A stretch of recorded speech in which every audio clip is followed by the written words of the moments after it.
Okay, the next topic is religion and ritual. Ooh. So that's kind of about, were you forced to attend any festivals or initiations or holidays?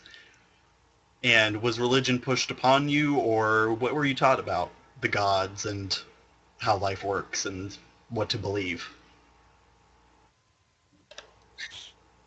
Well, again, as a slave, so much really wasn't so much, but I did find religion later in life. So I kind of have two major deities that I look at is Caden, Kalian, and Calistrea. So those are the two that I don't even have a name yet. Those are the two that my tiefling worships or likes, I guess. I don't know. Yeah, I'm all for worshipping multiple deities and Mhm. following philosophies, and because in the real world, all that stuff is really fluid. Yeah. Well, it's less worship and more as I respect what those guys stand for. You know. Mhm. Do you pray to any specific god? um, not in really a ritual fashion. Maybe like, if he's trying to get lucky in a bar, he's gonna, say a little silent prayer to Calistria or like offer like something. If he's drinking, he might tip a bit out of his mug, and for Caden, something like that. But not really any like ritual prayers or anything. Okay. That's how Caden would prefer it. Yeah, yeah. Hmm. I'd have to think about this. I can start thinking if you don't have anything in mind so far. Sure. I know that Leaf likes, like obviously he'd want some kind of god that has to do with magic, and preferably a good deity or deities. I don't care. Let me see what I can find here. I found like Yule or something. Oh Yule, yeah, that's. the elven goddess. Mhm. Elven god. I'm not. Yeah, elven goddess. Okay. Elven goddess of magic. Probably be fond of her. I know how he was exposed to it though. Like basically, in elven culture, it wasn't so much like, oh, you're forced to come to the service or the whatever we're doing to worship our god. It was more like a curiosity sort of thing. Because usually whenever the elves would all congregate for a ceremony or like a festival or something would happen. It would because there's just so much magic running around everywhere that something cool would happen. So Right. Leaf, being curious about magic as he would basically go most of the time to these rituals and ceremonies just because he was really curious about all the magic that was happening. And so some of his favorite were um, the festivals that involved Yule, and that was usually after they'd what was it? It's like, how would I say? It's usually, I don't know. It's after it's usually they were only made like after like there was some kind of like birth of like a child or something. It was usually like it was only a really special occasion that they'd have festivals for Yule. And so the reason he would be so interested in these festivals was because there would be so much magical energy that there would just be arcane crystals that would just be sprouting up from the ground during the festivals, and they would come up in these beautiful Cool. multicolored statues. So it was like geysers of like crystal that would just erupt from the ground just from all the magical energy of the ritual. Nice. I like that a lot. So that's why he likes Yule. So actually, on his spell book, he has an uncut emerald on the on like the metal like lock on it. Okay. That sounds pretty cool. I like that. Yeah. As for Jekko, hmm,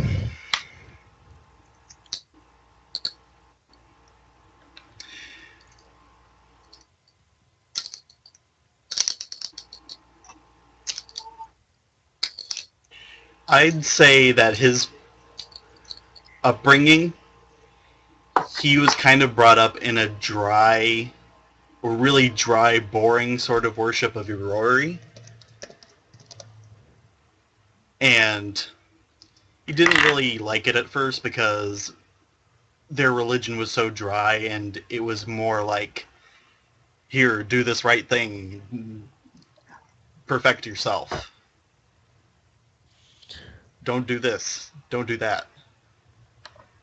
That he didn't really see it in all that positive a light. But now that he's kind of been in a couple of monasteries and seen the kind of wondrous feats that can come out of that sort of a religion or tradition, he can kind of see what comes out of that, I'd say.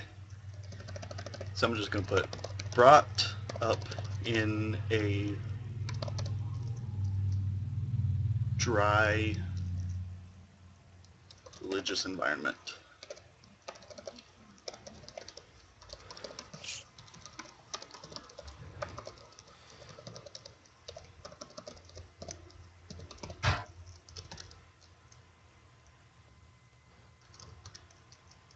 Do monks worship?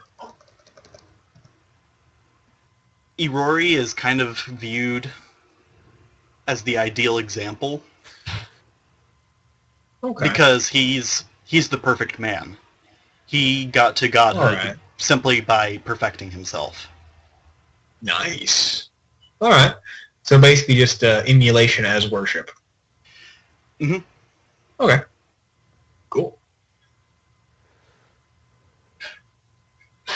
And that kind of works because his race in particular really worships Irori. Irori is basically their Buddha. Wow. Okay. Cool. Ooh. Is he bald? Ooh. I'm not sure.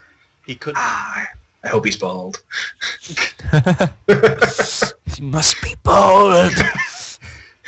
If he's not, he should be. First, before we go into this dungeon, I'm gonna shave this guy's head real quick. See, now that you've said that, I've got to do it. Let me have it for my spell component pouch. I need more glue.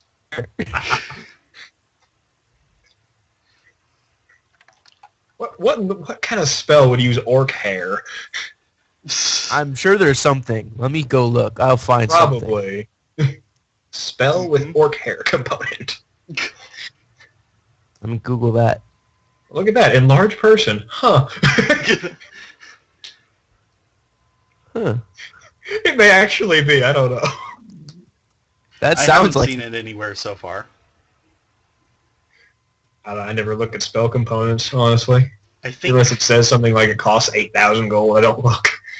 I think you would need orc hair if you wanted to use Alter Self to transform into an orc. Maybe. Because I think the spell component isn't like the hair or something like that. It's like a part of the creature you wish to become. So would a potion of alter self basically just be Polyjuice potion?